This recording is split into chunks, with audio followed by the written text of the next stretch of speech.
অবশ্যই।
বন্ধুরা, পূর্বেকার কথা মতোই আমরা ছাত্র সংগঠন এআইডিএসওর মুখপত্র ছাত্র সংগতির ফেসবুক পেজ থেকে আজকে আপনাদের সামনে চলে এসেছি। আজ 25শে বৈশাখ, নতুন করে এই দিনটি নিয়ে নিশ্চয়ই কিছু বলার আমাদের নেই। আজ রবীন্দ্র জন্মজয়ন্তী উপলক্ষেই আমরা আমাদের এই ফেসবুক লাইভের আয়োজন এখানে করেছি। আপনারা প্রত্যেকেই জানেন যে এক ভয়ানক আবদ্ধ সময়ের মধ্যে দিয়ে আমরা প্রত্যেকেই চলেছি। একদিকে এক অতিমারীর প্রকোপ, আর তার পাশাপাশি অনাহার, খেতে না পাওয়া, চাকরিহীনতা, এই সবের প্রকোপে অসহায় মানুষের ক্রন্দন রোল চারদিকে ছড়িয়ে পড়ছে। আমরা প্রত্যেকেই নিজের নিজের স্থানে আবদ্ধ হয়ে, কেউ অসহায় ভাবে এই যে মানুষগুলো এত কষ্টের মধ্যে রয়েছেন, এত দুঃখের মধ্যে রয়েছেন, তাদের জন্য কিছু না করতে পারার অসহায়তাতেও অনেকেই ছটফট করছি। এরই মধ্যেখানে দাঁড়িয়ে এই আবদ্ধ সময়ের যে মানসিক আবদ্ধতা, যে মানসিক জড়তা উপহার হিসাবে আমাদের অনেকের কাছেই দিয়ে যাচ্ছে, তা কাটানোর যে সংগ্রাম, আমরা মনে করি সেই সংগ্রামে রবীন্দ্রনাথ ঠাকুরের জীবন, রবীন্দ্রনাথ ঠাকুরের গান, গল্প, কবিতা, রবীন্দ্রনাথ ঠাকুরের সৃষ্টি আমাদেরকে প্রতি মুহূর্তে নতুন পথের দিশা দেখাতে পারে। আর তাই আজকে এই দিশাকে আমাদের জীবনে আমরা কিভাবে গ্রহণ করব, আমাদের জীবনে রবীন্দ্রনাথ ঠাকুরের জীবনের সৃষ্টিকে, রবীন্দ্রনাথ ঠাকুরের জীবনকে আমরা কিভাবে অনুশীলন করব, তারই আহ্বান নিয়ে ছাত্র সংগতির ফেসবুক পেজের পক্ষ থেকে আমাদের আজকের প্রয়াস ফ্যাসিবাদ বিরোধী রবীন্দ্রনাথ। ফ্যাসিবাদ বিরোধী রবীন্দ্রনাথ এই শীর্ষক আলোচনায় আজ আমরা আমাদের মধ্যে পেয়েছি এআইডিএসওর প্রাক্তন পশ্চিমবঙ্গ রাজ্য সম্পাদক এবং রবীন্দ্র সার্ধশত জন্মবর্ষ উদযাপন কমিটির সম্পাদক চণ্ডীদাস মহাশয়কে। আমরা আমাদের থেকে এবং আমাদের বন্ধু বান্ধব সবার পক্ষ থেকে চণ্ডীদাস বাবুকে আমাদের পক্ষ থেকে অভিনন্দন জানাচ্ছি এবং আজকের এই আলোচনা, যে শীর্ষক আলোচনায় আমরা মিলিত হয়েছি, এই আলোচনার বিষয়টি ওনার কাছে রাখছি। আজকের জীবনে আমরা রবীন্দ্রনাথকে কি দেখব, এত অসহায় মানুষ, এত অসহায়তার প্রেক্ষিতে রবীন্দ্রনাথ আমাদের কাছে কি বার্তা নিয়ে আসেন, রবীন্দ্র চিন্তা আমাদের কাছে কি বার্তা নিয়ে আসে, সেটা তার কাছে আমরা শুনে নেব। আমরা শ্রী চণ্ডীদাস ভট্টাচার্যের আলোচনা শুনব।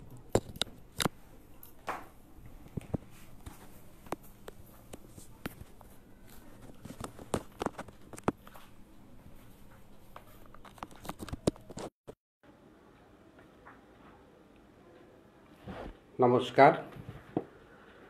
যারা আজকে ডেকেছেন এআইডিএসওর পক্ষ থেকে, ছাত্র সংহতি তাদের যে মুখপত্র তার পক্ষ থেকে যারা ডেকেছেন আজকের এই রবীন্দ্র জন্মজয়ন্তী অনুষ্ঠান উপলক্ষে রবীন্দ্রনাথের একটি বিশেষ পর্যায় ফ্যাসিবাদ বিরোধী রবীন্দ্রনাথ আলোচনা করার জন্য, সেই জন্য তাদেরকে আমি প্রথমেই অভিনন্দন জানাই।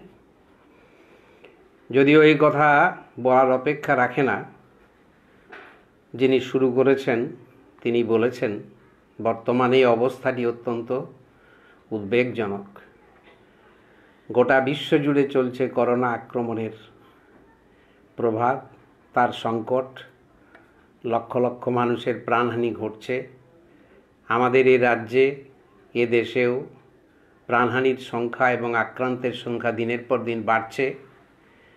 আবার আরেকটি অদ্ভুত ব্যাপার হচ্ছে, এই আক্রমণের ফলে যে লকডাউন, তার ফলে বহু মানুষের রুজি, তাদের জীবিকা, পরিযায়ী শ্রমিক যারা গিয়েছিলেন বিভিন্ন রাজ্যে তাদের না ফিরতে পারা, আবার শোনা যাচ্ছে তাদেরকে ফিরতে দিতে চাইছে না সেখানকার যারা। তার ফলে বাস্তব অবস্থায় এসে যা দাঁড়িয়েছে, তাদের মৃত্যু ছাড়া প্রায় কিছু নেই। বহু পরিযায়ী শ্রমিক হাঁটতে হাঁটতে রাস্তায় হারিয়ে গেছেন, তাদের জীবন চলে গিয়েছে। রাজস্থানের মেয়েটি পৌঁছতে পারেনি বাড়ি, এই হচ্ছে বাস্তব অবস্থা। আমাদেরকে অপেক্ষা করে থাকতে হয়েছে, আরও অনেক মৃত্যু চোখের সামনে হয়তো দেখতে হবে। হাহাকার চতুর্দিকে। আজকেরই আনন্দবাজার পত্রিকায় একটি পোস্ট এডিটোরিয়াল লেখায় রবীন্দ্রনাথের একটি উক্তিকে তুলে ধরা হয়েছে। আমি আপনাদের সামনে প্রথমেই সেইটি বলতে চাই।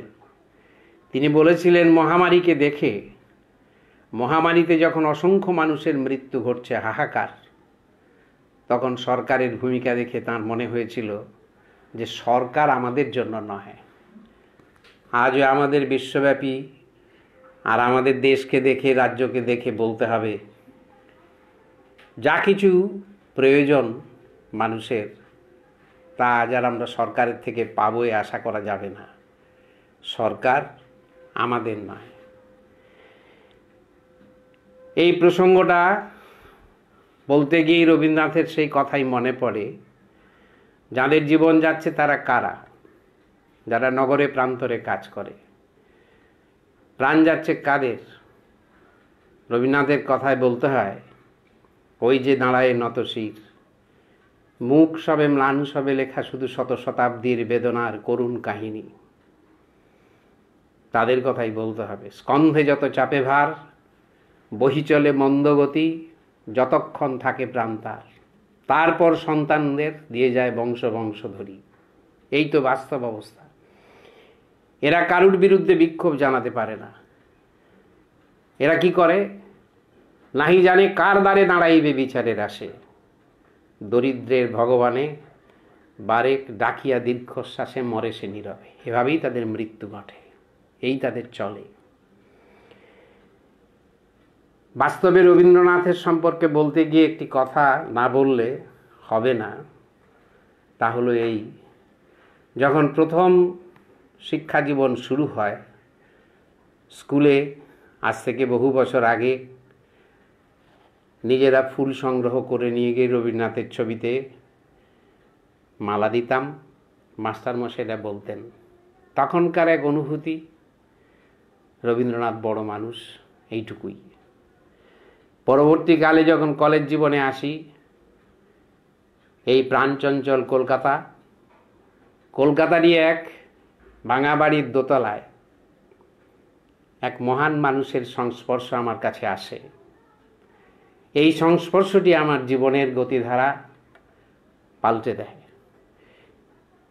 রবীন্দ্রনাথ, নজরুল থেকে শুরু করে আমাদের দেশের নবজাগরণের মনীষীদের সম্পর্কে আমার আগেকার জানা পরিপূর্ণভাবে পরিবর্তিত হয়ে যায়।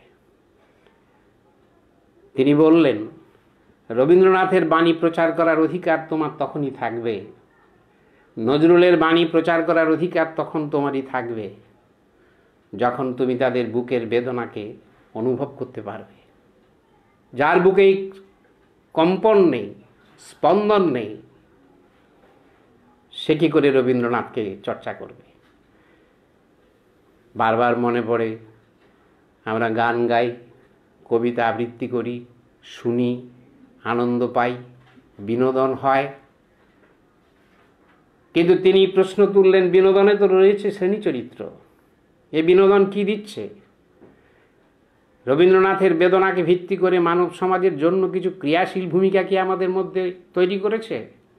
যদি তা তৈরি করতে না পারে, যে সমাজের ব্যথা বেদনা আমাকে প্রতি মুহূর্তেই আলোড়িত করবার কথা, তার আঁচড় যখন আমাদের বুকের মধ্যে পড়ছে, তাকে ভিত্তি করে আমার মধ্যে বিবেক মনুষ্যত্বকে জাগিয়ে একে আমি ক্রিয়াশীল করতে চাই, আমি কি সত্যি সত্যি ক্রিয়াশীল করতে পারছি? তবেই তো রবীন্দ্র জয়ন্তী, তবেই তো নজরুল জয়ন্তী, তবেই তো মনীষীকে মালা দেওয়া। রবীন্দ্রনাথের একটি কথা আছে, শুধু ভঙ্গি দিয়ে যেন না ভোলায় চোখ। তিনি বলে গিয়েছিলেন খুব দুঃখ করে, যদি তাকে নিয়ে কোনোদিন শোক সভা হয় তাহলে কি হবে? সেদিন যেন সভার ঘরে ভিড় জমে না, উচ্চস্বরে যেন কোনো শোকের সমারোহ না হয়। তাই আমি আপনাদের যারা উদ্যোক্তা তাদেরকে অভিনন্দন জানিয়ে বলবো, তারা নিশ্চয়ই এই দৃষ্টিভঙ্গিতে, যে দৃষ্টিভঙ্গি আমি আমার জীবনে এ যুগের অন্যতম শ্রেষ্ঠ মার্ক্সবাদী চিন্তানায়ক মহান নেতা শিবদাস ঘোষের কাছ থেকে পেয়েছি, নূতন করে এই মনীষীকে দেখতে শিখেছি, নূতন করে এই জয়ন্তীগুলোর তাৎপর্য বুঝেছি। শুধু ফুল দেওয়া নয়, আত্মসমীক্ষা, ক্রিয়াশীল হওয়া, সে কথা নিশ্চয়ই আপনারা সকলেই ভাবছেন। বর্তমান সংকটের সময়ে সঞ্চালকও প্রথমে বললেন করণীয় কর্তব্য কি, সেই কর্তব্যকে সামনে রেখে রবীন্দ্রনাথকে এইভাবেই দেখার প্রয়োজনীয়তা অবশ্যই রয়েছে। সে অর্থে আমি আপনাদের কাছে কৃতজ্ঞ বলতে পারার জন্য। আমি যেটুকু বলবো তা কমরেড শিবদাস ঘোষের শিক্ষার ভিত্তিতে আমি যেটুকু বুঝতে পেরেছি, আমার উপলব্ধির স্তর যেমন, তাকে ভিত্তি করেই কয়েকটি কথা এই প্রসঙ্গে বলব। যখনই আমরা রবীন্দ্রনাথ শুনি তখন রবীন্দ্রনাথ সম্পর্কে একটি অদ্ভুত কথা হয়। রবীন্দ্রনাথ মানেই হচ্ছে একটা অতীন্দ্রিয় লোকের ব্যাপার, একটা বিশাল ব্যাপার, ও সব বোঝা যাবে না, বিরাট বিশাল এমন করে ভাব হয়। তাকে আমরা বাস্তবে তুলে রেখে দিই হিন্দু ব্রাহ্মণ ঘরের চিলেকোঠায় যেমন করে সত্যনারায়ণ শিলা থাকে, তেমনি করে তুলে রেখে দিই, ঠাকুর করে রেখে দিই, জীবনে নিতে পারি না। এই জায়গাটি কিন্তু আরেকটি বিষয়। আবার অনেকে রবীন্দ্রনাথ নিয়ে আলোচনা করতে গিয়ে আপনারা যেমন ফ্যাসিবাদী সংগ্রামের প্রেক্ষাপটে রবীন্দ্রনাথের কথা বলছেন, কিন্তু রবীন্দ্রনাথ বললেই অনেকে মনে করেন তার পূজা পর্যায়, তার নৈবেদ্য, কেবলমাত্র গীতাঞ্জলি, কেবলমাত্র তার কতকগুলো সঙ্গীত, যে সঙ্গীতগুলো কাব্যগুলো তার প্রথম জীবনে ছিল, শুধু সেইগুলোকে দিয়েই রবীন্দ্রনাথকে বুঝতে চান। কিন্তু রবীন্দ্রনাথের জীবনের যে পর্বান্তর, রবীন্দ্রনাথ ধীরে ধীরে তার সমস্ত কিছুকে অতিক্রম করতে করতে যৌবনে, প্রৌঢ়ত্বে, বার্ধক্যে, জীবনের অন্তিম লগ্নে এসে যে উপলব্ধিতে এসেছেন, তার যে ক্রমাগত পর্বান্তর এবং উত্তরণ ঘটেছে, তা নিয়ে রবীন্দ্রনাথকে না বুঝতে পারলে হবে না। আপনারা এই উত্তরণের প্রশ্নটিকে যথাযথ গুরুত্ব দিতে পেরেছেন বলে আপনাদের আবারও অভিনন্দন জানাই। এই রবীন্দ্রনাথ জন্মেছেন যে পরিবারে, সেই পরিবারের সঙ্গে সংযোগ ছিল ব্রাহ্মধর্মের, সংযোগ ছিল তদানীন্তন সময়ে শিক্ষা দীক্ষা সংস্কৃতির। আমাদের দেশে সামন্ততন্ত্রের বিরুদ্ধে, ধর্মীয় অন্ধতা, গোঁড়ামি, কুসংস্কারের বিরুদ্ধে প্রথম শঙ্খধ্বনি করেছিলেন রাজা রামমোহন রায়, যাকে বলা হয়, শিবদাস ঘোষ বলেছেন, উষালগ্নের মানুষ। পূর্ব দিগন্তকে রঙিন করে দিয়ে তার অভ্যুত্থান, চতুর্দিকে লাল আভা, প্রকাশিত, সামনে অদ্ভুত সম্ভাবনা, নবজাগরণের সূচনা, প্রথম শঙ্খধ্বনি, আনলেন বেদান্তকে সংস্কার করে। তারই পথ বেয়ে এলেন আমাদের দেশে ঈশ্বরচন্দ্র বিদ্যাসাগর, এক অসাধারণ চরিত্র, যিনি সে যুগের পরিপ্রেক্ষিতে সমস্ত রকম অন্ধতা, গোঁড়ামি, কুসংস্কারকে দূর করে দিয়ে বলিষ্ঠ মানবতাবাদ, যে মানবতাবাদের সুর আমরা পেয়েছিলাম শেক্সপিয়ারের কবিতায়, what a beautiful piece is man, মানুষ কাকে বলে, পরবর্তীকালে নজরুলের কবিতায় যাকে আমরা পাই, ভুলক দুলক গোলক ভেদিয়া খোদার আসন আরস ছেদিয়া উঠিয়াছি চির বিস্ময় আমি বিশ্ববিধাত্রীর, সেই মানুষ, সেই মানবতাবাদের বলিষ্ঠতার চর্চা প্রতিভাত হয়েছিল বিদ্যাসাগরের জীবন সংগ্রামে। যিনি বলতে পেরেছিলেন চোখের সামনে মানুষ অনাহারে মরবে, ব্যাধিতে গা উজাড় হয়ে যাবে, আর আমি ভগবান ভগবান করবো, এমন ভগবত প্রেম আমার নেই। আমার ভগবান আছে মাটির পৃথিবীতে, আমি স্বর্গ চাই না, মোক্ষ চাই না, বারবার ফিরে আসতে চাই এই মাটির বাংলায়। সাংখ্য বেদান্তকে সেদিন ভ্রান্ত দর্শন বলবার সাহস রেখেছিলেন একটি মাত্র মানুষ, যিনি কোনো মন্দিরে যাননি। শিক্ষার ক্ষেত্রে সমস্ত স্কুল থেকে স্তব গানকে বন্ধ করে দিয়েছিলেন। দর্শন চর্চার ক্ষেত্রে বস্তুবাদী দর্শন চারবাক, সর্বধন দর্শন সংগ্রহ থেকে সংগ্রহ করে চারবাকের চর্চার কথাকে সামনে এনেছেন। এই হলো বিদ্যাসাগর। এই বলিষ্ঠ মানবতাবাদ যখন চলছে, ঠিক তার কিছুদিন পরেই আমরা আস্তে আস্তে দেখতে পেলাম গোটা বিশ্ব পরিস্থিতির একটি পরিবর্তন। সামন্ততন্ত্রের বিরুদ্ধে বুর্জোয়া মানবতাবাদের এই যে স্লোগান,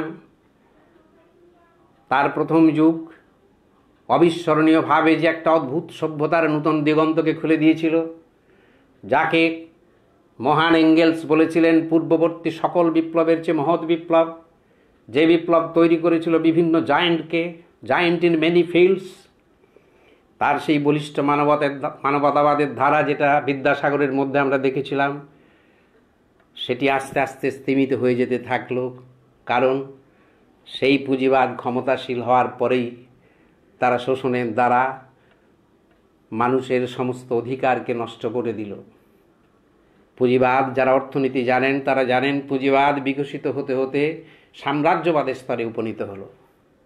এই অবস্থায় তার বলিষ্ঠ দিক, তার বলিষ্ঠতা গেল ধর্মের সাথে, ঐতিহ্যবাদের সাথে আপোষ করতে থাকলো। এই সময়ে বিদ্যাসাগরের ঠিক পরবর্তীকালে এলেন বঙ্কিমচন্দ্র। বয়সে সামান্য ছোট, কিন্তু বিদ্যাসাগরের বলিষ্ঠ ধারা থেকে বিচ্যুত। বিদ্যাসাগর বললেন, বিধবা বিবাহ দেওয়ার আমার জীবনের প্রধান কাজ। বঙ্কিমচন্দ্র বললেন, শুনিয়াছি কলিকাতায় এক পণ্ডিত আসিয়াছে, তিনি নাকি বিধবাদের বিবাহ দিতেছেন, তিনি যদি পণ্ডিত তবে মূর্খকে। সেই ঋষি বঙ্কিমের কথা। এই সময়ে আমাদের দেশে অভ্যুত্থান হলো সমস্ত রকমের সংস্কারের বিরুদ্ধে, কুসংস্কারের বিরুদ্ধে একদল মানুষ খ্রিস্ট ধর্মকে গ্রহণ করল। এই খ্রিস্ট ধর্মকে গ্রহণ করে তারা একটা উগ্রতার পরিবেশ সৃষ্টি করল। অন্ধতা, গোড়ামি, কুসংস্কারের বিরুদ্ধে লড়াই যখন চলছে, মনে রাখতে হবে ঠিক সেই সময়ে বণিকি পুঁজি আমাদের দেশে ধীরে ধীরে শিল্প পুঁজির রূপ পেতে চলেছে। শিল্প পুঁজি যতখানি রূপ পেতে চলেছে, তাকে ভিত্তি করে নবজাগরণ ক্রমাগত প্রসারিত হচ্ছে এবং যাত্রাভিমান তৈরি হলো।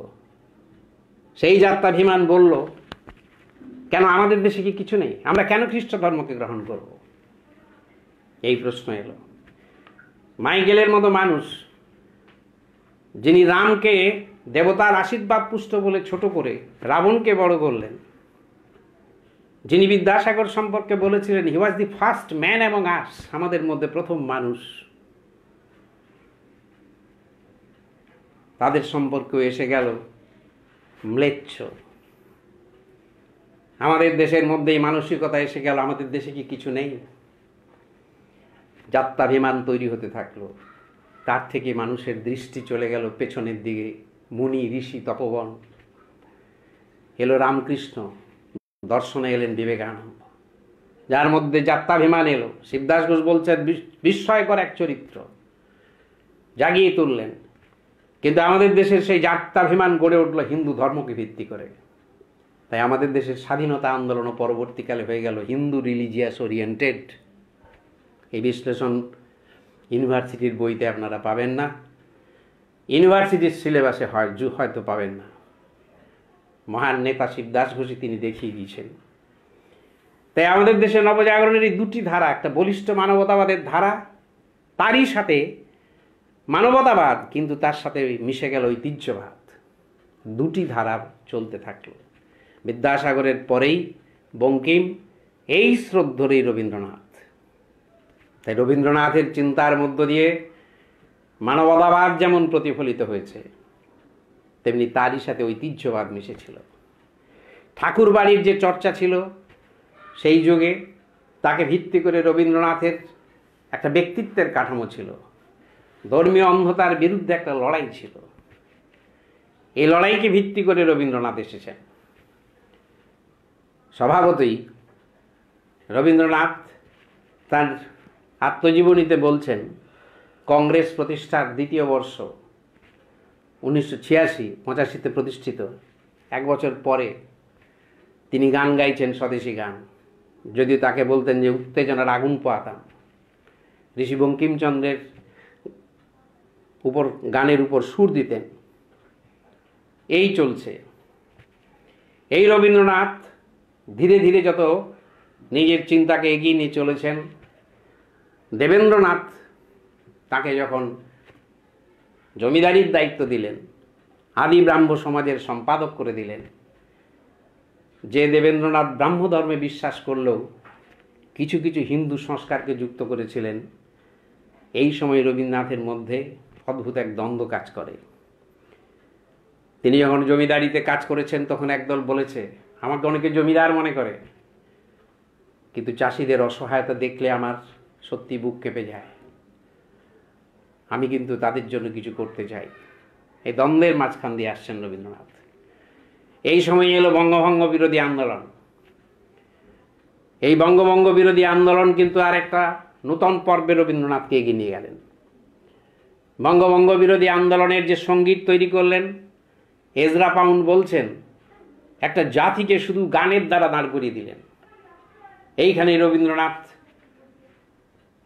তার সমস্ত কাব্য, চিন্তা, সাহিত্য, সংস্কৃতি, যাকে নিয়ে রবীন্দ্রনাথকে এত বড় করে আমরা দেখি, সেই রবীন্দ্রনাথ কিন্তু সামাজিক আন্দোলনের মধ্যে যুক্ত হয়ে বঙ্গভঙ্গ বিরোধী আন্দোলনে ভূমিকা পালন করলেন। সে ভূমিকা আমরা সবাই জানি। সেই বাংলার মাটি, বাংলার বায়ু, বাংলার জল গান, সেই রাখিবন্ধন উৎসব, প্রবল বেগ, যে বঙ্গভঙ্গ বিরোধী আন্দোলন শেষ পর্যন্ত বিজয়ী হলো। বঙ্গভঙ্গ বিরোধী আন্দোলনকে একটা নূতন তেজে নিয়ে গেলেন। গোখেল যার জন্য বলেছিলেন, এই বঙ্গভঙ্গ বিরোধী আন্দোলন শুধু বাংলার নবজাগরণ নয়, গোটা ভারতবর্ষকে জাগিয়ে দিয়েছিল। কিন্তু এই বঙ্গভঙ্গ বিরোধী আন্দোলনের মধ্যেও রবীন্দ্রনাথ কিছু জিনিসকে প্রত্যক্ষ করলেন। এই যে প্রত্যক্ষ করলেন, তার মধ্যে ছিল যারা আন্দোলন করছেন সেই ব্রাহ্মণ সন্তান, তার বাড়িতে যখন মুসলমান গিয়েছে, তাকে দাওয়ার নিচুতে নামিয়ে বলছে জল দিচ্ছে, জল। প্রশ্ন জাগল, তিনি নিতে পারলেন না। বঙ্গভঙ্গ আন্দোলনের একটা পর্যায় থেকে তিনি নিজেকে গুটিয়ে নিলেন।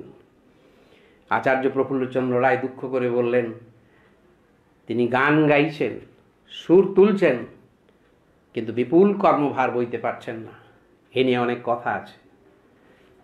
কিন্তু রবীন্দ্রনাথ সরে এসেছিলেন যে কারণে, সে কারণের মধ্যে একটা সত্য ছিল, তাহলে আমাদের দেশের নবজাগরণের মধ্যে রিলিজিয়াস ওরিয়েন্টেশন থাকার ফলে তাই হিন্দুদের হয়ে গিয়েছিল, মুসলমান সমাজের সমস্ত মানুষ তাতে যোগ দিতে পারেনি। তার সঙ্গে জাতিভেদ প্রথাও যুক্ত ছিল। এই পর্বে ঘটে ক্ষুদিরামের আত্মবলিদান, গোটা দেশকে আলোড়িত করল। কিন্তু রবীন্দ্রনাথ বিপ্লব পন্থাকে সমর্থন করতে পারেননি। ক্ষুদিরামের এই আত্মবলিদান সমর্থন করতে পারেন। আমাদের দেশে অনেকেই, যেমন দিলীপ রায়, তিনি বলেছিলেন যে ক্ষুদিরাম তো বোম মেরেছেন। আমাদের দেশে অনেকেই বলেন, এখন কিছু আমাদের পত্রিকার কলমচি আছেন, তারাও বলেন ক্ষুদিরামকে আবেগপ্রবণ করে দিয়ে বোম মারানো হয়েছিল। সুভাষ বোস বলছেন, দেখো দিলীপ, এরা যে বোম মেরেছিল তন্দ্রালু ভারতের ঘুম ভাঙানোর জন্য, সেদিন তা না হলে সুপ্ত জাতির ঘুম ভাঙত না। তাই ছোটবেলা থেকেই নেতাজি তার ঘরে ক্ষুদিরামের ছবি রাখতেন। কিন্তু এই বিপ্লব পন্থাকে রবীন্দ্রনাথ মেনে নিতে পারেননি। আবার এই কথা বললে তার সাথে বলতে হবে বিপ্লবীদের আত্মত্যাগকে তিনি চিরকালই শ্রদ্ধা করেছেন। সবসময় বলেছেন তারা কংগ্রেসের দরখাস্ত বিছানো পথ দিয়ে যায় নাই, তারা এসেছিল আগুন জ্বালাতে, দ্বীপ জ্বালাতে, কিন্তু পুড়ল নিজেরা। আইন তাদের যত মুশিলেপন করুক না কেন, তাদের আত্মত্যাগকে কেউ ছোট করতে পারবে না। এই রবীন্দ্রনাথ আমার দ্বন্দ্বের মধ্যে। এই রবীন্দ্রনাথের ধীরে ধীরে পরিবর্তন, সামাজিক আন্দোলন থেকে শুরু করে পর্বান্তর ঘটার জায়গায় রবীন্দ্রনাথ আসছেন। জালিয়ানওয়ালাবাগের হত্যাকাণ্ড, ফ্যাসিবাদের বিরুদ্ধে সংগ্রামটা তার একসাথে গড়ে ওঠেনি, একদিনে গড়ে ওঠেনি। যে রবীন্দ্রনাথ ছোটবেলায় কাব্য সাহিত্য সঙ্গীতের মধ্য দিয়ে নিজের জীবনকে গড়ে তোলার চেষ্টা করেছেন, তার সাথে স্বদেশী মেলা করতে করতে ক্রমাগত এগিয়েছেন, বঙ্গভঙ্গ বিরোধী আন্দোলনে অংশগ্রহণ করেছেন, তারপর আবার একটু সরে এসেছেন, আবার জালিয়ানওয়ালাবাগের হত্যাকাণ্ড, সে হত্যাকাণ্ডে যখন চাইছেন সকলে মিলে প্রতিবাদ করুক, কেউ এগিয়ে এলো না, নানানজন নানান কারণে, বা এগিয়ে আসতে কেউ পারল না। বলছেন আমার বুকের পাঁজর পুড়ে যাচ্ছে, প্রমথ চৌধুরীকে বলছেন, সহ্য করতে পারছি না, ঘুমোতে পারছেন না, ছটফট করছেন। আর সঙ্গে এখনকার বুদ্ধিজীবীদের যখন মেলাই, তাদের নিশ্ছিদ্র নিরাপত্তা সুলভ নিশ্চিন্ত জীবনের সঙ্গে তাদের বাড়িতেও, আমার বাড়িতেও রবীন্দ্রনাথের ছবি, কিন্তু কতটুকু মূল্য দিলাম। তিনি নাইটহুড ত্যাগ করলেন। শরৎচন্দ্র সেই সময় অমলহোমকে একটি চিঠি লিখেছিলেন, বলেছিলেন নাইটহুড যখন নিয়েছিলেন রবীন্দ্রনাথ, তখন দাস সাহেব, চিত্তরঞ্জন দাস, খুব কেঁদেছিলেন, মন চাইছে তাকে একবার দেখাই। তার ছাতি 10 হাত করে ফুলে উঠবে। অমলহোমকে লেখা চিঠি, এই জালিয়ানওয়ালাবাগের হত্যাকাণ্ডের বিরুদ্ধে, ইংরেজ জাতির এই বর্বরতার বিরুদ্ধে দাঁড়ালেন। এই রবীন্দ্রনাথের ক্রমাগত পর্বান্তর ঘটতে থাকল।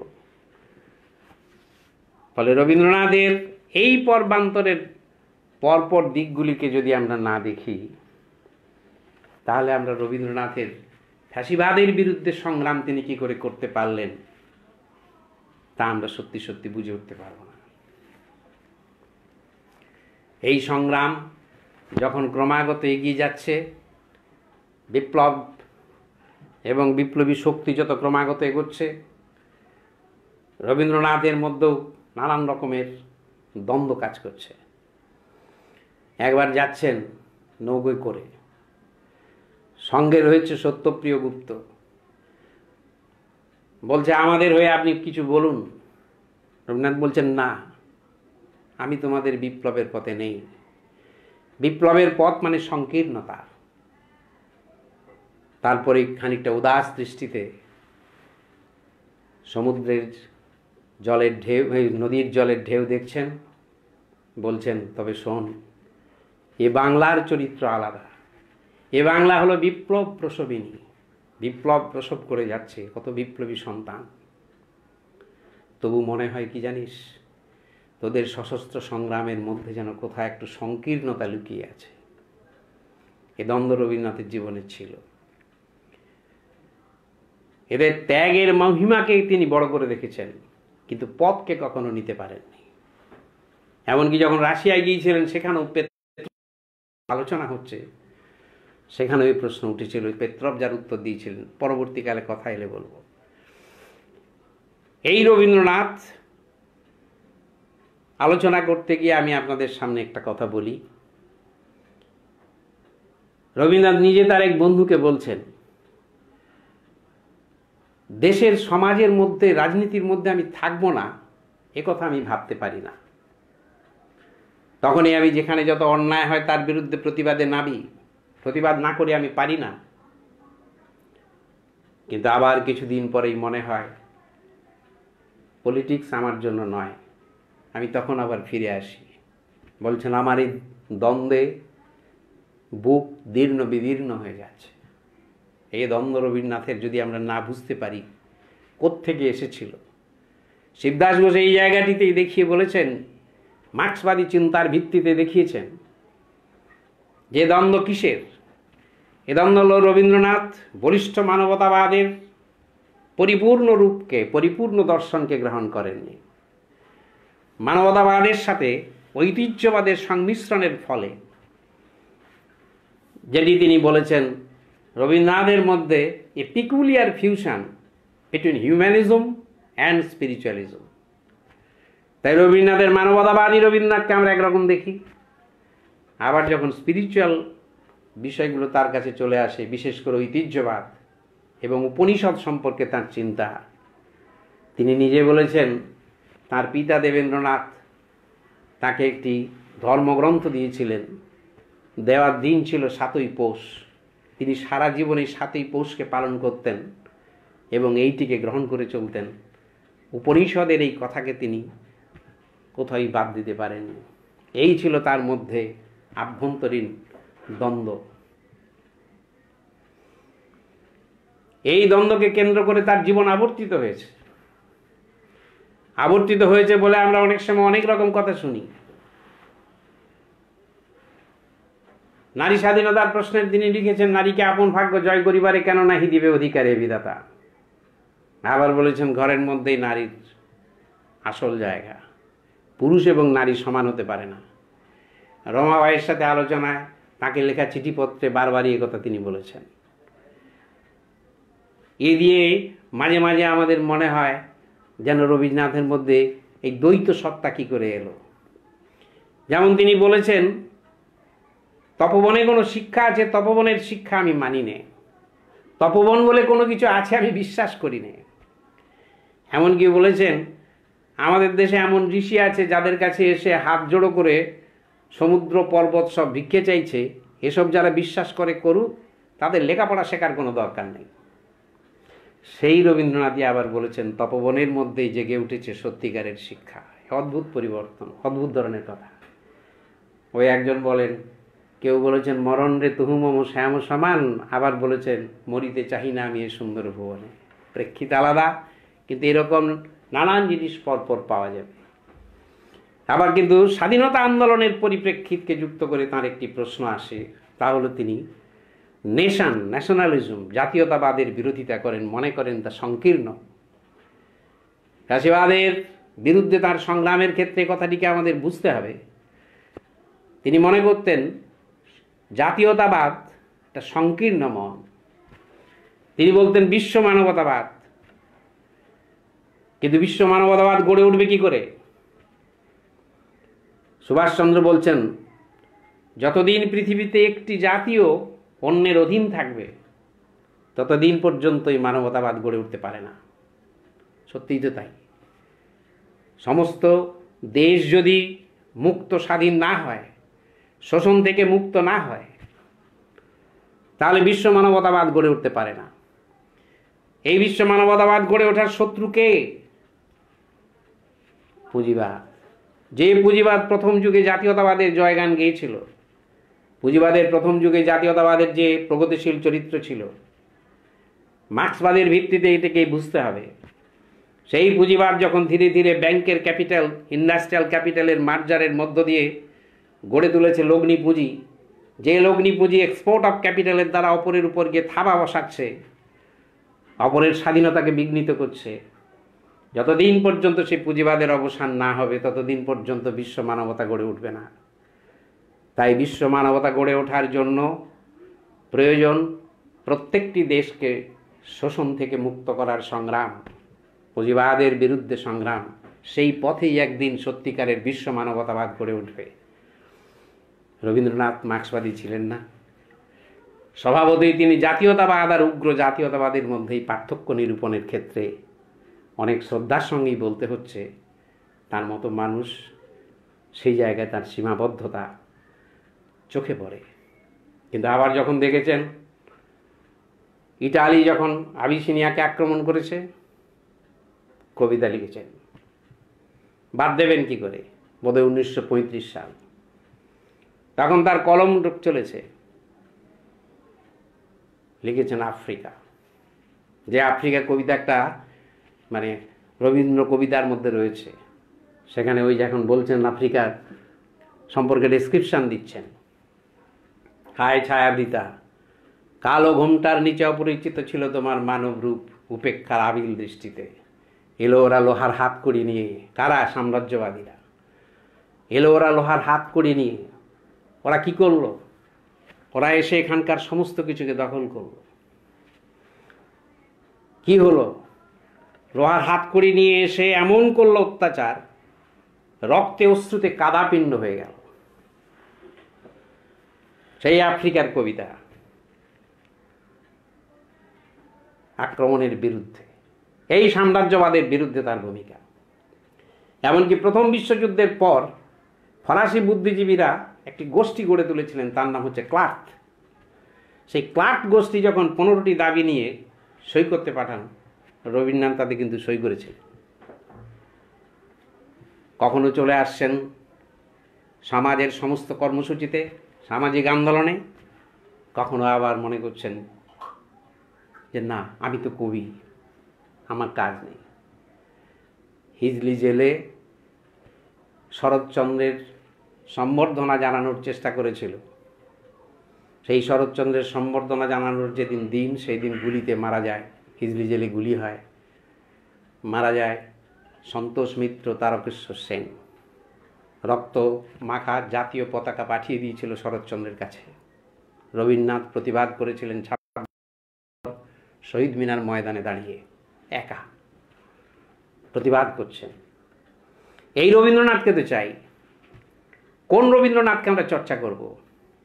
রবীন্দ্রনাথের প্রথম যুগ, মধ্যযুগ, জীবনের শেষ পর্ব, পরিণত রবীন্দ্রনাথ, কাকে চর্চা করব? কোন জিনিসকে চর্চা করব?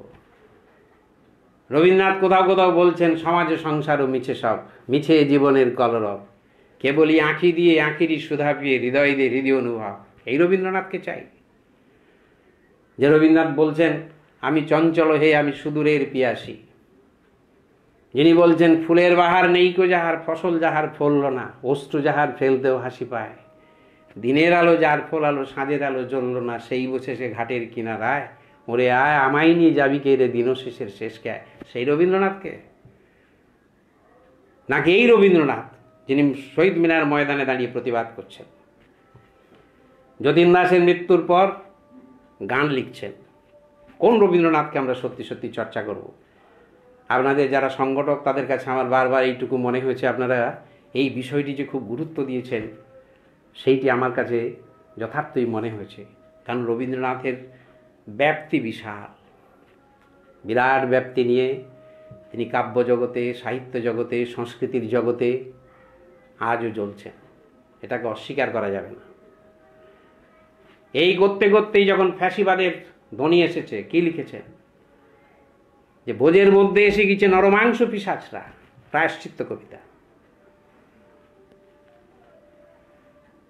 এমনকি তার আগে বিগত আগের শতাব্দী, অর্থাৎ 19বিংশ শতাব্দী যেদিন শেষ, সেই দিন লিখছেন, শতাব্দীর সূর্য আজকে অস্ত চলে গেল। লিখছেন, যুদ্ধের দামামা বেজে উঠছে, অর্থাৎ যুদ্ধের বিরুদ্ধে। এই রবীন্দ্রনাথ বলছেন, বাণিজ্য এখন আর নিছক বাণিজ্য নহে, সাম্রাজ্যের সহিত তাহার গান্ধর্ব বিবাহ ঘটিয়া গিয়াছে। মনেই হবে না এই রবীন্দ্রনাথ, যে রবীন্দ্রনাথ নানান গীতি কবিতায় প্রকৃতির নানান দিককে দেখে হয়তো বলেছেন ওই তার গীতিকাব্যে, কত সুন্দর সুন্দর উদাহরণ আছে। সোনার তরী বলুন, নৈবেদ্য বলুন, গীতিকার বলুন, clouds heap upon clouds and it darkens, O love why dost me thou let me wait outside at the door all alone, বসে আছি একা, যখন বলছেন এই সমস্ত কবিতা যখন বলছেন, দিন শেষ হয়ে এলো আঁধারিল ধরণী, আর বে কাজ নাই তরণী, হাগোয়ে কাদের দেশে বিদেশে নামি নুয়েছে সুধানু যখনই, অমনি কথা না বলি ভরাঘর ছলছলি, নত মেঘে চলে যায় তরুণী, এঘাতে বাঁধিব মোর তরণী। এই যে কাব্য, তার যে লিরিসিজম, কেবলমাত্র এর মধ্যেই তিনি সীমাবদ্ধ ছিলেন। চিন্তার জগতে বেরিয়ে এলেন। গোটা ভারতবর্ষের সংস্কৃতির মধ্যে তিনি দেখেছিলেন উপনিষদের তিনি মানুষ ছিলেন, এটা ঠিক, কিন্তু এ কথা মনে করার কোনো কারণ নেই তিনি কিন্তু সাম্প্রদায়িকতার বিরুদ্ধে যে লড়াই রবীন্দ্রনাথের, অসাধারণ। আজ আমরা ভারতবর্ষে যে জিনিস দেখতে পাচ্ছি, সেই জায়গায় ফ্যাসিবাদের প্রকোপ এসেছে। কেন এসেছে আমি পরে বলছি, কিন্তু এই ফ্যাসিবাদের মধ্যে রয়েছে ধর্মান্ধতা, ফ্যাসিবাদের মধ্যে রয়েছে কি, হিন্দু মুসলমানের বিভেদ সৃষ্টি করা উগ্রতা। রবীন্দ্রনাথ বলছেন ভারতবর্ষে শুধু হিন্দু চিত্তকে স্বীকার করিলে চলিবে না, হিন্দু মুসলমানের মিলিত সংস্কৃতিতে বিচিত্র রাগ রাগিনী গড়ে উঠেছে। বলেছেন মহিষের কাটা মুন্ড নিয়ে তুমি নৃত্য করছো, অথচ গরু হত্যা হলেই তোমরা নরহত্যা করছো, কি চলতে পারে? এই রবীন্দ্রনাথ বলেছেন আমার জাজিম তোলা জমিদারি, মুসলমান প্রজাদের জন্য জাজিম তোলা। সেদিনই বুঝেছিলাম এই নাকি যদি মেলাতে না পারি তাহলে হবে না।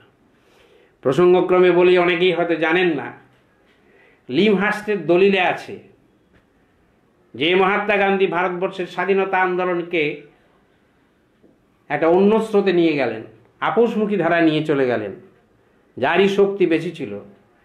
লিমহার্স্টের দলিল বলছে, গান্ধীজিকে রবীন্দ্রনাথ জিজ্ঞেস করছেন, বলুন তো মহাত্মাজি, যতদিন এই ইংরেজ আছে ততদিন আপনি না হয় হিন্দু মুসলমানকে মেলালেন, কিন্তু যেদিন চলে যাবে মেলাবেন কি করে?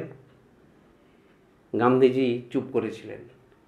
তারপরে রবীন্দ্রনাথ গান্ধীজিকে বলেছিলেন, আপনি নিজের মনকে প্রশ্ন করুন, আপনার মন থেকে কি মুসলমান বিদ্বেষ চলে গিয়েছে? প্রসঙ্গক্রমে আরেকটি কথা বলে যাই,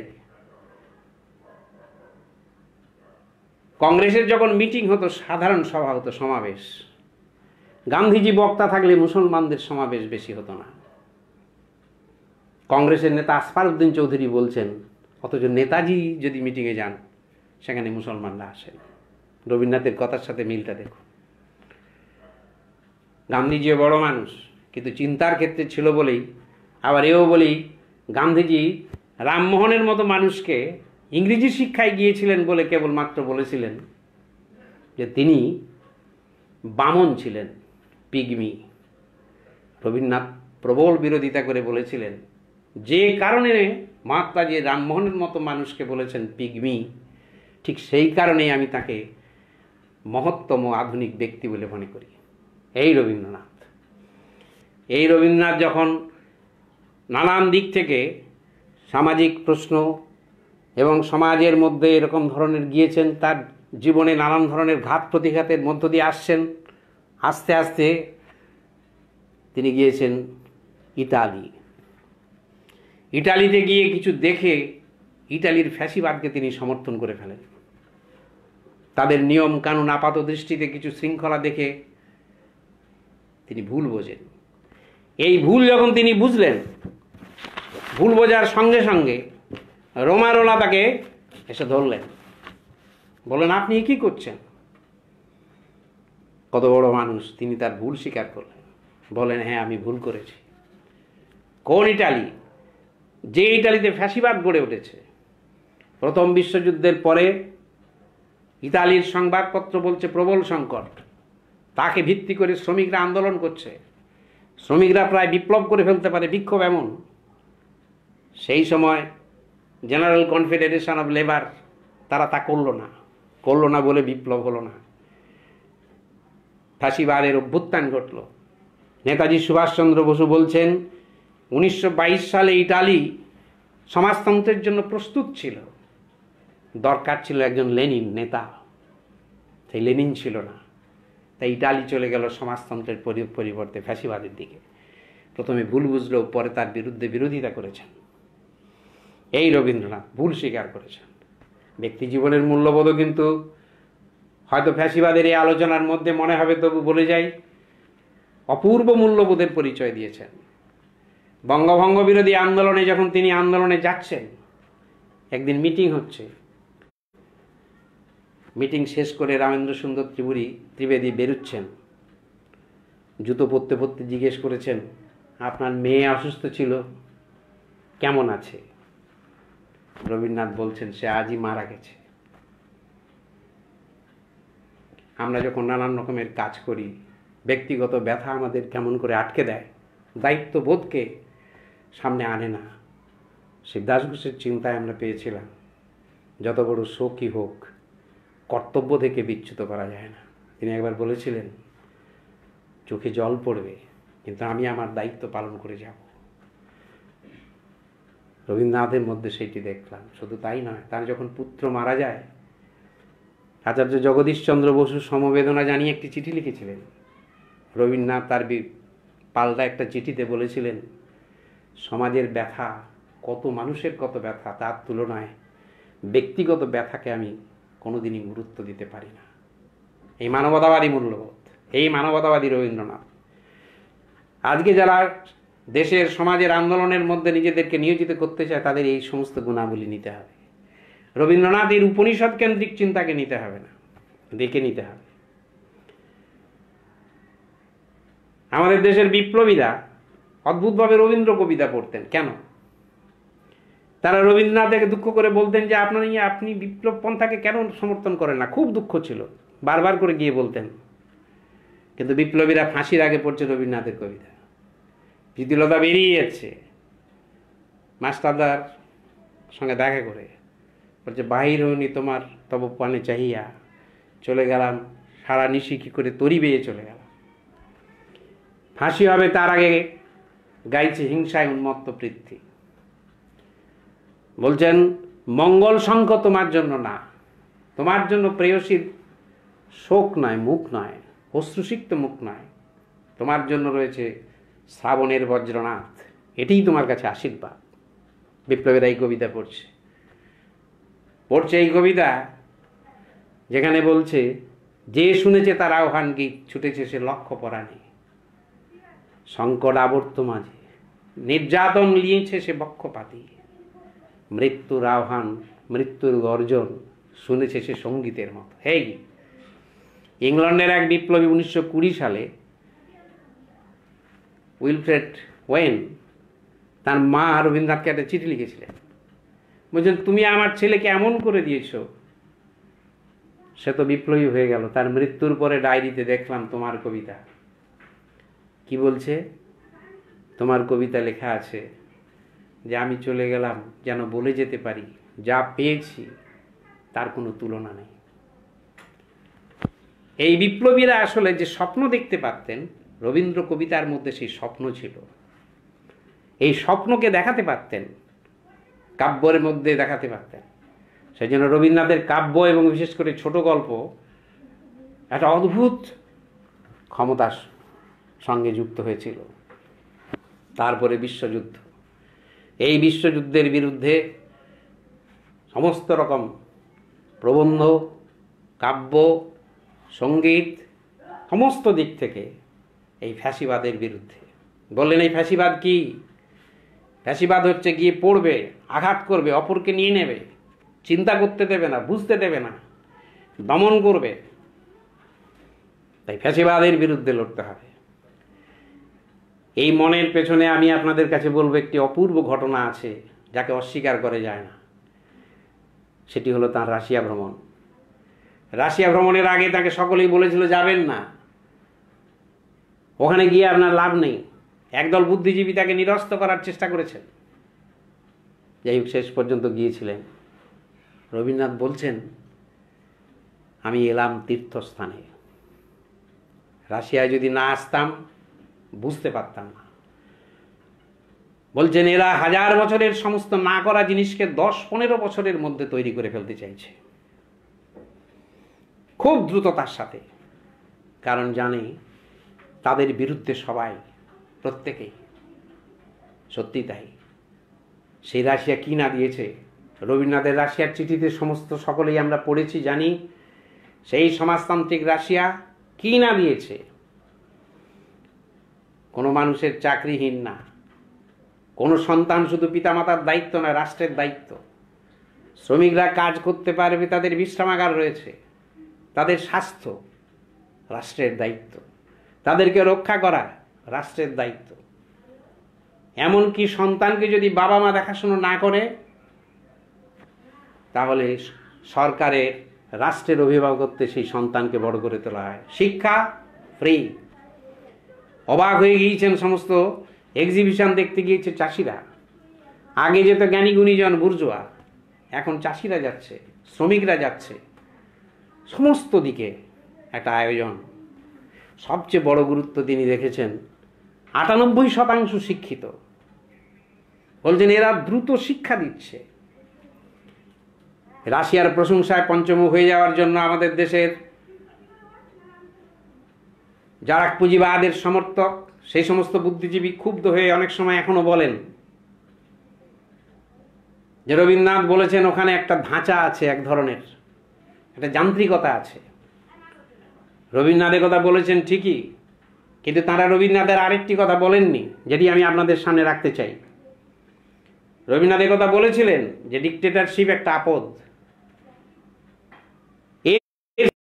আমাদের দেশের বুদ্ধিজীবীরা পুঁজিবাদের সেবাদাসের মতো ব্যবহার করেন, কিন্তু রবীন্দ্রনাথ বলছেন এই আপদের সঙ্গে সঙ্গে এটা মনে রাখতে হবে, ফ্যাসিস্টরা যেমন করে মানুষের চিন্তা শক্তি, শিক্ষা দীক্ষা, সংস্কৃতিকে শেষ করে দিয়ে তাদেরকে অন্ধ আনুগত্যের দিকে নিয়ে আসে, এখানে কিন্তু তা নয়। মানুষের জীবনী শক্তিকে ক্রমাগত স্ফুরিত করে তোলা হচ্ছে, মানুষকে ক্রমাগত শিক্ষায় উদ্বুদ্ধ করা হচ্ছে, বিজ্ঞান চিন্তায় উদ্বুদ্ধ করা হচ্ছে। ফলে কি হবে, এই বিজ্ঞান চিন্তায় উদ্বুদ্ধ করার জন্য বলছেন এখানেই পরিত্রাণের পথ। যে বুদ্ধিজীবীরা এটা বলেন তারা কথা বলুন, রবীন্দ্রনাথের কথা বলেছেন। শুধু যান্ত্রিকতা আছে, শুধু একটা ধাঁচায় গড়ে উঠেছে রবীন্দ্রনাথ, শুধু এইটুকু বলেননি। এবারে কথা ঠিক, রবীন্দ্রনাথ তো সাম্যবাদী ছিলেন না, সাম্যবাদী দর্শনের লোকও নয়, কিন্তু তিনি এই যে গেলেন এই রাশিয়াকে, দেখলেন সমাজতন্ত্রকে, এবং ফ্যাসিবাদের পরাজয় নিয়ে জীবনের একদম অন্তিম লগ্নে অপারেশনের দিন সকালে প্রশান্ত মহলানবিশ কাগজ দিচ্ছেন, গিয়ে বলছেন আজকে রাশিয়ার সৈন্য লাল ফৌজে গিয়ে চলেছে। বারবার মনে পড়ে যায় সেই রবীন্দ্রনাথ জীবনের একেবারে অন্তিম লগ্নে বলছেন পারবে, পারবে, দানবকে ঠেকাতে এরাই পারবে। হিটলারের প্রচুর দম্ভ হয়েছে, গোয়েরিং গোয়েরিং দেখুক গোয়েরিং, রাশিয়াই জিতবে। আজকে রাশিয়া এবং সমাজতন্ত্রের সাময়িক বিপর্যয়কে দেখে একদল খুব উল্লসিত। এখন সকলেই স্ট্যালিনের বিরুদ্ধে প্রচার করছেন, কুৎসায় নেমেছেন, অথচ বিপ্লব পরবর্তীকালে ওই রাশিয়াকে যেমন করে তিনি গড়ে তুলেছিলেন, যে সমাজতন্ত্র যাকে দেখে শুধু রবীন্দ্রনাথ নয়, Acharya Prafullachandra, Netaji Subhashchandra, Bernard Shaw, Einstein, Charlie Chaplin, কে নয়, এক বাক্যে সকলেই বলেছেন। নেতাজি 1945 সালে বলছেন গোটা ইউরোপ তাকিয়ে আছে একটা মানুষের দিকে, তিনি হলেন মার্শাল স্ট্যালিন। এই দুর্ধর্ষ জার্মান শক্তিকে পরাজিত করতে পেরেছিল কিসের ভিত্তিতে? স্ট্যালিন কি কেবলমাত্র রাশিয়ার ফৌজকে নিয়ে গিয়েছেন, নাকি একটা অসাধারণ চরিত্র, মার্ক্সবাদ লেনিনবাদকে ভিত্তি করে যে চরিত্র গড়ে উঠেছিল, যার ভিত্তি করে গোটা সমাজতন্ত্র গড়ে উঠেছে, যার প্রতি সকলেই শ্রদ্ধাশীল ছিল। অদ্ভুতভাবেই ফ্যাসিবাদের কথা সবাই ভুলে যায়। রবীন্দ্রনাথ বিরোধিতা করলেন কেন? জার্মানিতে হিটলার হত্যা করেছিল 1,20,00,000 মানুষকে। অত্যাচারের কাহিনী শুনলে অবাক হয়ে যেতে হয়। অত্যাচারের কাহিনী কি? বন্দুকের টার্গেট করবে ইহুদি সন্তানদের দিয়ে, ইহুদি বাচ্চাদের দিয়ে বন্দুকের টার্গেট ঠিক করবে, ইহুদিদের চামড়া নিয়ে মানিব্যাগ করবে, ঘড়ির ব্যান্ড করবে, পায়ের জুতো করবে। এই নৃশংসতা, 1,20,00,000 মানুষকে হত্যা করা, তার বিরুদ্ধে গোটা বিশ্ব প্রতিবাদ করতে চেয়েছিল। অন্যান্য দেশ যেখানে পরাজিত, সাম্যবাদী আদর্শের ভিত্তিতে স্ট্যালিন পেরেছিলেন।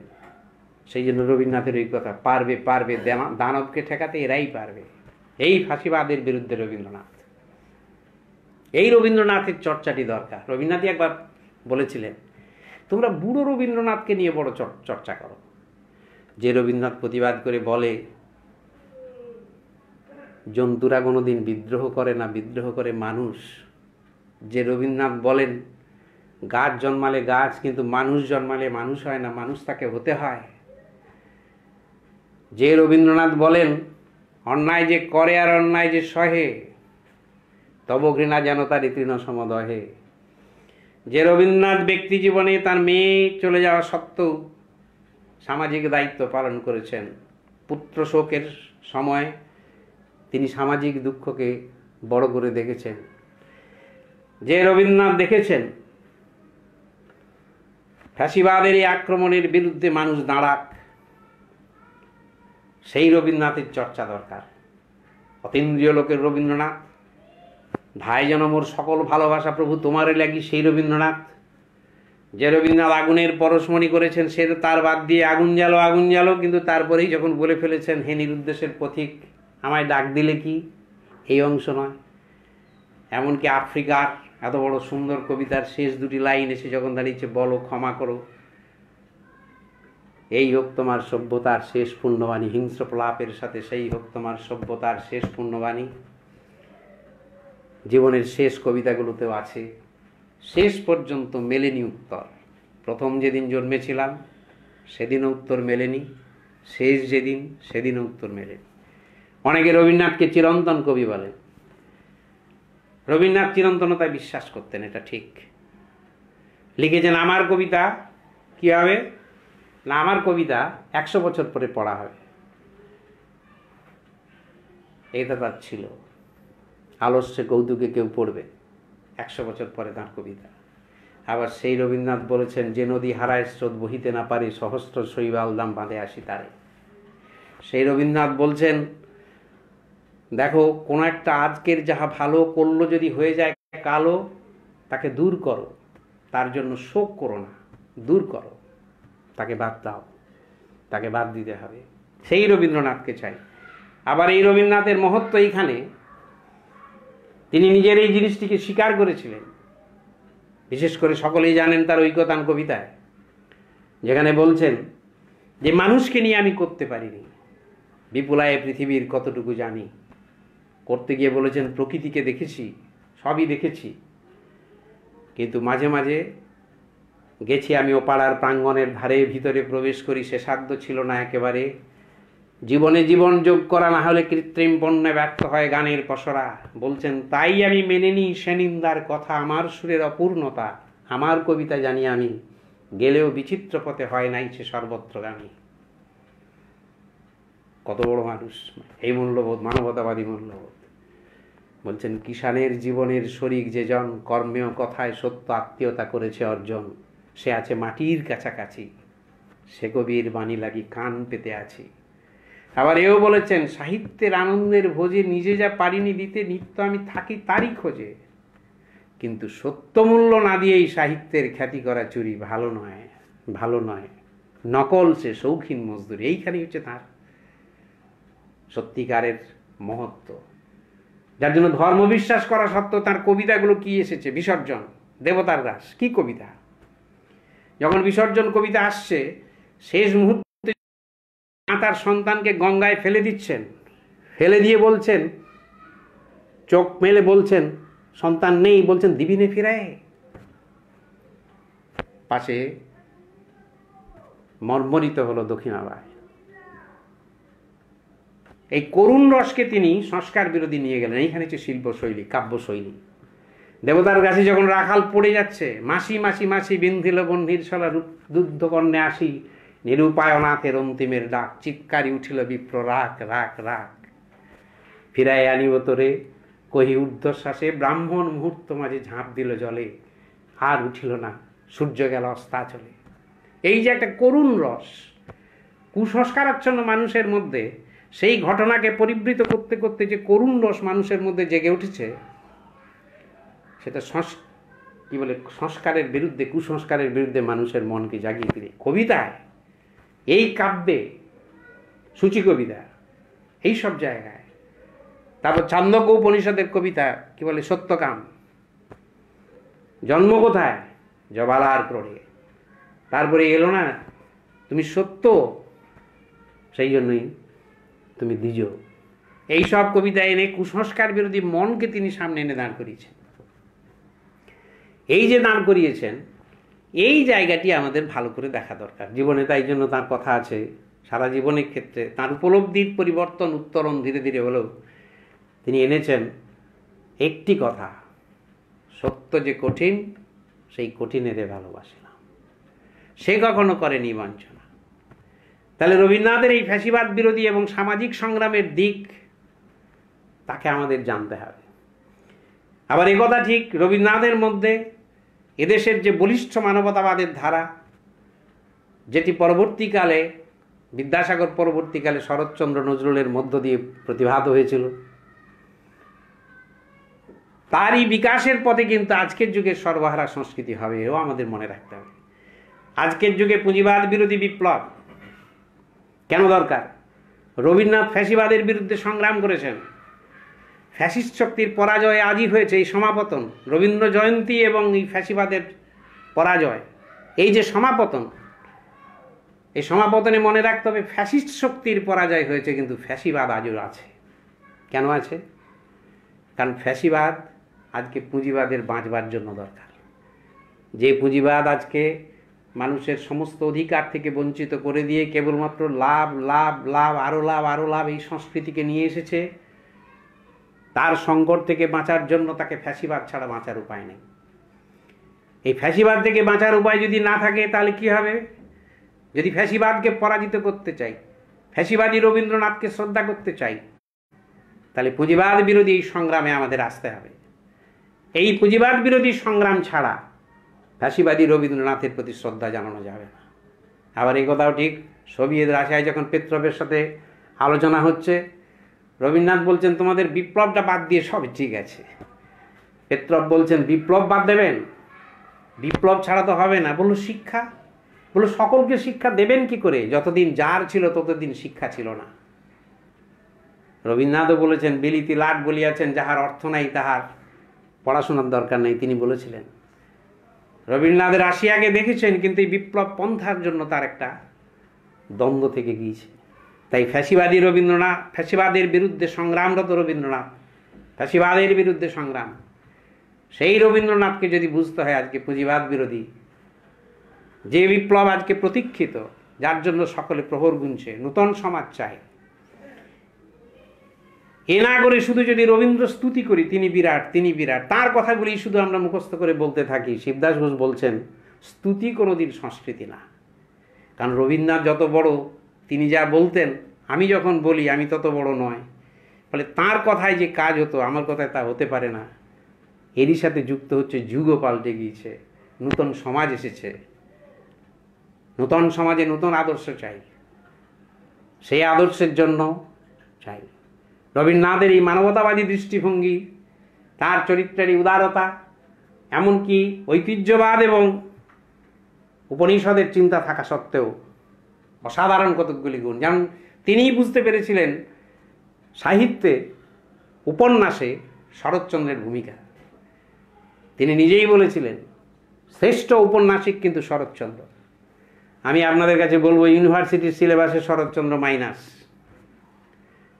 বা থাকলেও তার সে যোগ্যতা নেই, তাকে সে জায়গায় তারা রাখেন না। অথচ এই রবীন্দ্রনাথ বলছেন শরৎ, আমি বঙ্গ সমাজকে দেখেছি জানালায় উঁকি মেরে, তুমি দেখেছ অন্দরমহলে ঢুকে, তোমার মধ্যে রয়েছে সুপরিচয়ের রস, তুমি তা খাটাইতেও জানো, তুমিই শ্রেষ্ঠ উপন্যাসিক। শিবদাস ঘোষ বলতেন, কাব্যে রবীন্দ্রনাথ ছিলেন কবি সম্রাট। বলে গিয়েছিলেন, আগামী দিনে যত সাহিত্যিক আসবে সকলেই তোমাকে অনুকরণ করবে। রবীন্দ্রনাথের কথা আমি বলছি। শরৎচন্দ্রের মহত্বকে দার্শনিক দিক থেকে মত পার্থক্য থাকা সত্ত্বেও মাঝে মাঝে তাদের মধ্যে ভুল বোঝাবুঝি কিছু ছিল, দর্শনগত দিক থেকে চিঠিপত্রে আছে, সেগুলো ছেড়ে দিন। তা সত্ত্বেও শরৎচন্দ্রকে কিভাবে বুঝেছিলেন? বলেছিলেন, আজ পরবর্তীকালে যত সাহিত্যিক আসবে সকলেই তোমাকে অনুকরণ করবে, কিন্তু তোমাকে স্বীকার করতে চাইবে না। অপূর্ব কথা। আবার এই কথাও বলেছেন, তবে তুমি মনে রেখো, পাঠক তোমাকে কোনোদিন ভুলবে না। এই যে মূল্যায়ন, এই যে বলতে পারা, বুঝতে পারা, মানবতাবাদী চরিত্র, এর প্রয়োজন রয়েছে, এর থেকে আমাদের শিক্ষা গ্রহণ রয়েছে। অনেকে মনে করবেন ফ্যাসিবাদ, রবীন্দ্রনাথের চিন্তা ফ্যাসিবাদের বিরুদ্ধে সংগ্রামের জন্য সেই দিন যে ভূমিকা পালন করেছে, আজকে যদি ফ্যাসিবাদের বিরুদ্ধে করতে হয়, আজকে নিতে হবে পুঁজিবাদের বিরুদ্ধে সংগ্রাম। পুঁজিবাদের বিরুদ্ধে সংগ্রামের আদর্শ মার্ক্সবাদ, লেনিনবাদ। যে পুঁজিবাদ মুনাফা কেন্দ্রিক সমাজ, এর হাত থেকে মুক্ত করে উৎপাদন যারা করবে, উৎপাদনের মালিক হবে তারাই, সেই সমাজতন্ত্র আনতে গেলে সোভিয়েত রাশিয়া যেমন করে গড়ে উঠেছিল, তার জন্য যে বিপ্লবটি করতে হবে, সেই বিপ্লব করার জন্য মার্ক্সবাদ লেনিনবাদের ভিত্তিতে যেতে হবে। ডিএসওর আপনারা যারা রয়েছেন, তারা আগামী দিনেই নিশ্চয়ই সমাজ বিপ্লবের কাজে আসবেন। সমাজ বিপ্লবের কাজে নিজেদের সমস্ত কিছুকে নিয়োজিত করবেন। তার মধ্য দিয়ে আপনাদের জীবন চরিত্র যথার্থ সুন্দর হয়ে উঠবে, কারণ এটাই যুগসত্য। সত্যের মধ্যেই সুন্দরের অবস্থান। রবীন্দ্রনাথের কথাতেও তাই, যথার্থ সত্য ছাড়া হবে না, সত্য কঠিন, তাই তাকে স্বীকার করতে হবে। এই পথে আপনারা যাবেন, এই পথে আপনাদের এগিয়ে যেতে হবে। যাওয়ার পথে আপনারা মানবতাবাদী আন্দোলনে যত চরিত্র এসেছিল তাদের সকলের কাছ থেকে নিতে হবে। শিবদাস ঘোষ বলতেন, আমরা যদি নিতে না পারি, আমরা আজকের যুগের যে চরিত্র গড়ে তোলা দরকার আমরা গড়ে তুলতে পারবো না। সর্বহারা সংস্কৃতি গড়ে তুলতে গেলে মানবতাবাদের আপোষহীন ধারাকে যেমন নিতে হবে, তেমনি রবীন্দ্রনাথ সহ যারা মানবতাবাদের একটা বিরাট দিককে পরিব্যাপ্ত করে রয়েছেন তাদের কাছ থেকেও নিতে হবে। আর ফ্যাসিবাদের বিরুদ্ধে সংগ্রাম রবীন্দ্রনাথ। বিপ্লব পন্থায় বিশ্বাস না থাকলেও বিপ্লবীদের প্রতি তার শ্রদ্ধা এবং ভালোবাসা এবং তার আবেগ, একে ভিত্তি করে যে রবীন্দ্রনাথ, তার কাছ থেকেও আমাদের সকলকে নিতে হবে। ফ্যাসিবাদের বিরুদ্ধে সংগ্রাম, আজকের দিনে দাঁড়িয়ে আমাদের বলতে হবে যে ফ্যাসিস্ট শক্তির পরাজয় ঘটেছে, কিন্তু ফ্যাসিবাদ টিকে আছে। শিবদাস ঘোষ বলেছেন, ফ্যাসিবাদ কি? ফ্যাসিবাদ হলো তমসাচ্ছন্ন ভাবনা ধারণার সাথে বিজ্ঞানের কারিগরি দিককে মিলিয়ে দেওয়া। তিনি বলতেন, ফ্যাসিবাদ হচ্ছে মারাত্মক জিনিস। সে মানুষ গড়ে তোলার প্রক্রিয়াকে বাধা দেয়। মানুষ কিভাবে মানুষ হয়? মানুষের চিন্তা শক্তির দ্বারা তার চেতনা গড়ে ওঠে। এই চেতনা ধীরে ধীরে সত্যকে গ্রহণ করে, যুগসত্যকে গ্রহণ করে। জীবনে কাব্য, সাহিত্য, সঙ্গীত, চারুকলা থেকে শুরু করে স্নেহ, মমতা, প্রেম, তাকে ভিত্তি করে মনুষ্যত্বের যে আবেদন, ফ্যাসিবাদ তার মধ্যে ধর্মীয় অন্ধতা ঢুকিয়ে দেয়। বিজেপির দিকে তাকিয়ে দেখুন, অন্ধতা গোঁড়ামিকে ঢুকিয়ে দেবে। অন্ধতা গোঁড়ামিকে ঢুকিয়ে দিলে কি আসবে? উগ্রতা, বিজ্ঞানের কারিগরি দিক। এই তমসাচ্ছন্ন ভাবনা ধারণার সাথে বিজ্ঞানের কারিগরি দিককে মিলিয়ে আসছে ফ্যাসিবাদ। ফ্যাসিবাদ মানুষ গড়তে দেবে না। আমরা মানুষ হতে চাই, আমরা নূতন সংস্কৃতি চাই, আমরা এই পুঁজিবাদী সমাজকে পরিবর্তন করতে চাই। তবেই ফ্যাসিবাদের বিরুদ্ধে রবীন্দ্রনাথের সংগ্রাম পারবে। দানবকে ঠেকাতে এরাই পারবে। আজকে গোটা বিশ্বে দানবরা বিভিন্ন দেশে, সাম্রাজ্যবাদী পুঁজিবাদী দেশে রয়েছে। তাকে ঠেকানোর জন্য আজকে আমাদের সকলকেই নামতে হবে, এই আদর্শ গ্রহণ করতে হবে, এই শিক্ষা নিতে হবে। রবীন্দ্রনাথের জীবনের পর্বান্তরকে বুঝে তার মধ্যে যে দিকটি মানবতাবাদের গুণাবলীকে প্রতিফলিত করেছে, তার কাছ থেকে আমাদের সকলকেই শিখতে হবে।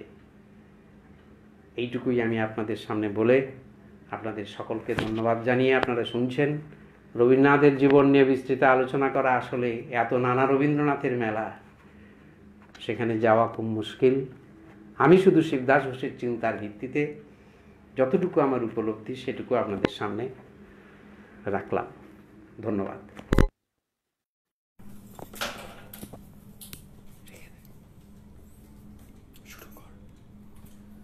অসংখ্য ধন্যবাদ শ্রী চণ্ডীদাস ভট্টাচার্যকে।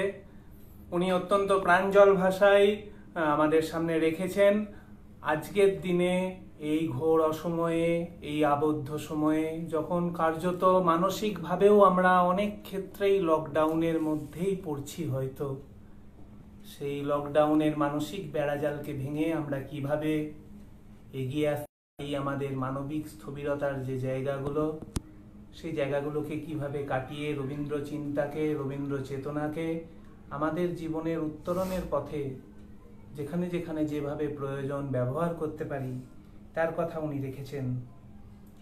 আমাদের এই আলোচনায় আপনারা গোটা রাজ্য সহ নয়, গোটা দেশের বহু কোণা কোণা থেকে যে সহস্রাধিক মানুষ, বন্ধু বান্ধব আমাদের পাশে ছিলেন, আপনাদের প্রত্যেককে আমরা আমাদের ছাত্র সংহতির পক্ষ থেকে, আমাদের ছাত্র সংগঠন এআইডিএসওর পক্ষ থেকে আন্তরিক অভিনন্দন জানাচ্ছি। এবং তার পাশাপাশি গোটা পশ্চিমবাংলার, মূলত দক্ষিণবঙ্গের কিছু জায়গায় বিকেল থেকেই কালবৈশাখী ঝড় এবং তার সঙ্গেই বৃষ্টি হচ্ছে, কিছু জায়গায় নেটওয়ার্কের প্রবলেম রয়েছে, তার ফলে বহু বন্ধুবান্ধব দেখতে পাননি ভালো করে, শুনতে পাননি অনেকে, এটা কমেন্টে বহুবার এসছে, আমরা দেখেছি। তাদের কাছে আমরা ক্ষমা প্রার্থী। আপনাদের জন্য এই বক্তব্যটি পুরোটি ফেসবুকে আমাদের এই পেজে থাকবে। বহু বন্ধুবান্ধব আমাদের কাছে আবেদন করেছেন যাতে এই ধরনের আলোচনা সভা হয়। আপনাদের এই আবেদনেরই উত্তরে আমরা আপনাদেরকে জানাতে খুব আনন্দের সঙ্গে জানাচ্ছি, আমরাও দায়বদ্ধ এই জায়গায়। অবশ্যই এ ধরনের আলোচনা আরো অনেক হবে আগামী দিনে, আরো বহু আলোচনা, বহু প্রাঞ্জল সন্ধ্যা, বহু প্রাঞ্জল মুহূর্ত আমরা কাটাবো। এই বলেই লকডাউনে আপনারা প্রত্যেকে সুস্থ থাকুন, নিজেরা সুস্থ থাকুন, অন্যদের সুস্থ থাকতে সাহায্য করুন। সোশ্যাল ডিস্টেন্স নয়, ফিজিক্যাল ডিস্টেন্স মেনটেন করুন, মেন্টাল বন্ডিংকে বাড়িয়ে তুলুন।